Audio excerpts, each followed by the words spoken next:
Man sofa aliman faka'annama sofahani wa man kana sofahani fid dunya. Dan barang siapa yang sudah bersalaman dengan para khalifahku di dunia, tentu dia akan bersamaku di surganya Allah Subhanahu wa ta'ala.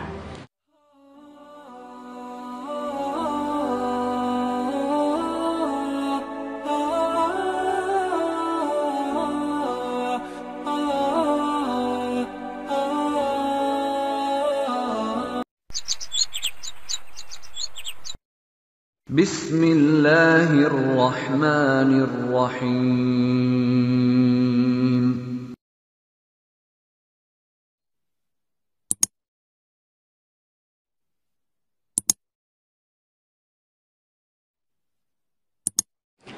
Maka riya yang berbahaya adalah riya yang melintas di hati manusia dan merupakan tabiat manusia.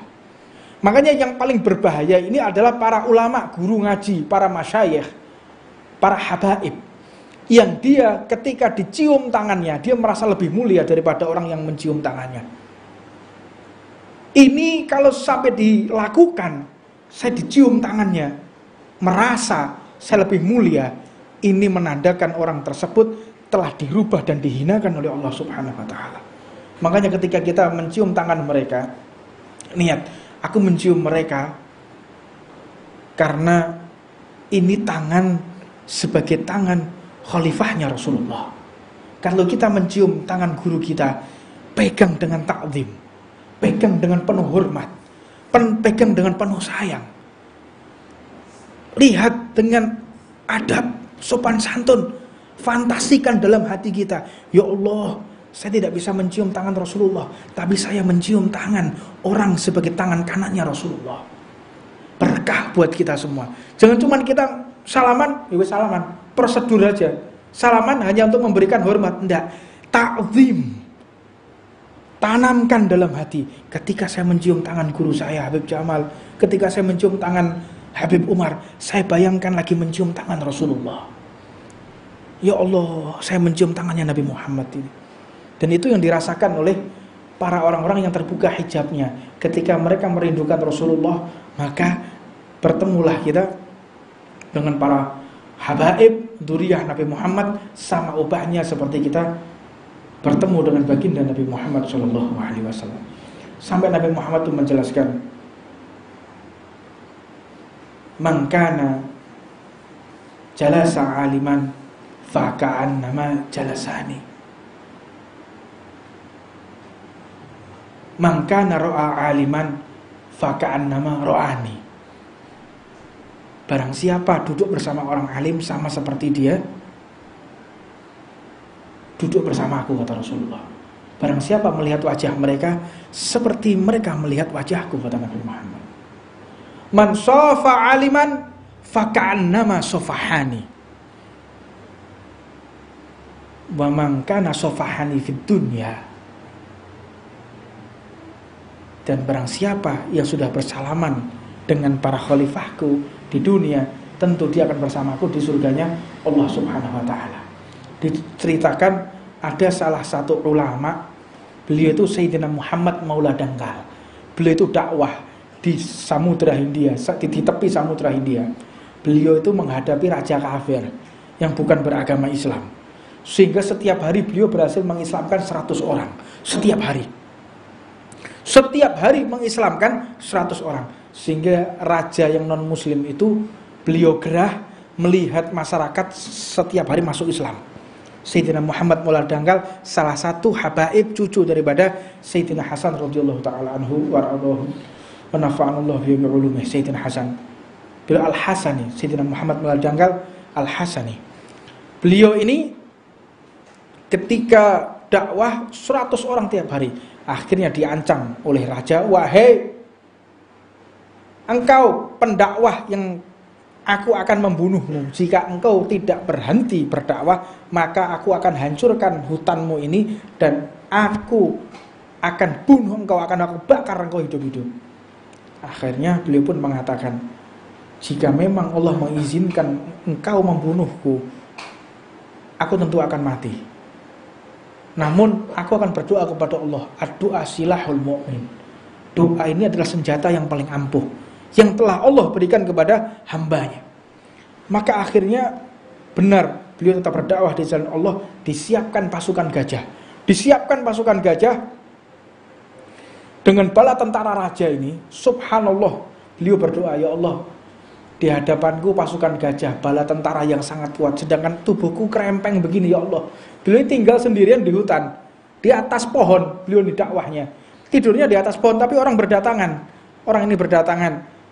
Si raja ini cemburu, takut kekuasaannya ini digulingkan oleh Habib Muhammad Maula Dangkal. Akhirnya beliau pun berdoa, ya Allah, aku berdakwah ikhlas karenamu, ya Allah. Aku minta perlindunganmu, ya Allah. Beliau bermunajat kepada Allah. Ketika bermunajat, maka tidak lama kemudian ada suara nyamuk yang jumlahnya jutaan. Nyamuk datang. Nyamuk ini datang masuk ke hidungnya gajah dan masuk ke dalam hidungnya para tentara tadi, sehingga bersarang di otaknya, semuanya mati. Pasukan gajah, orang-orang yang terlatih dalam bela diri, bisa kalah dengan nyamuk jika Allah izinkan. Melalui apa? Wasilah doa kepada Allah.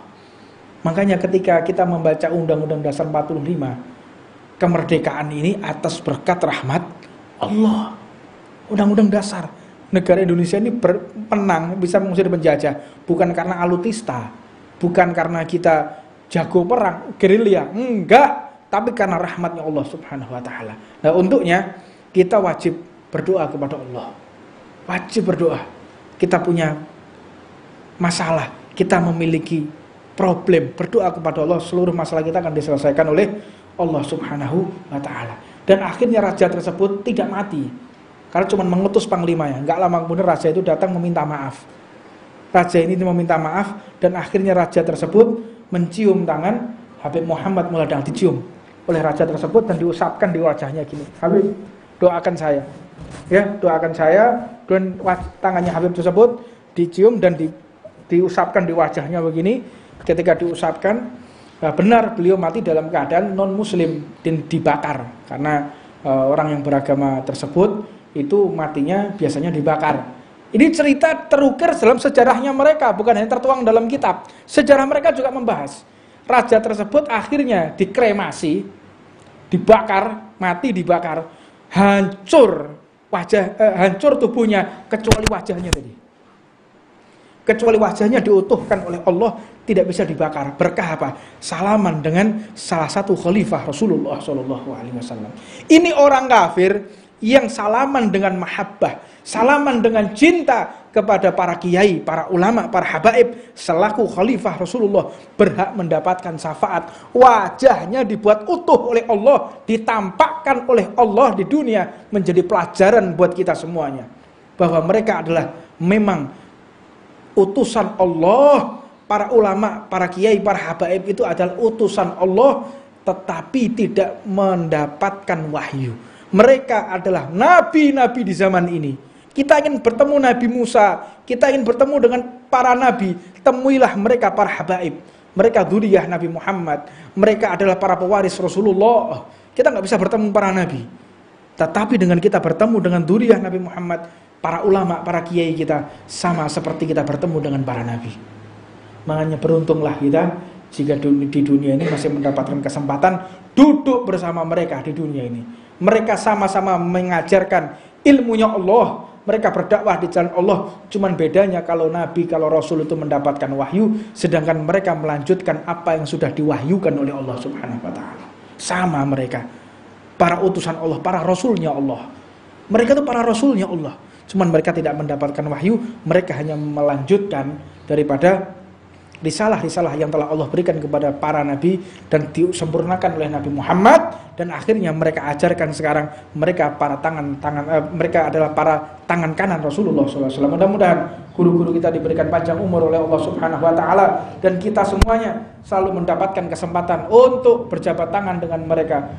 Selalu kita panjatkan kepada Allah agar guru-guru kita diberikan panjang umur, sehingga kita masih dapat kesempatan duduk di majelis mereka, karena dengan adanya mereka segala bala ini diangkat oleh Allah. Dan wafatnya mereka, para habaib, para ulama, para kiai, pertanda semakin dekatnya Allah akan turunkan bala, musibah dan malapetaka. Faliyatubillah min dalik.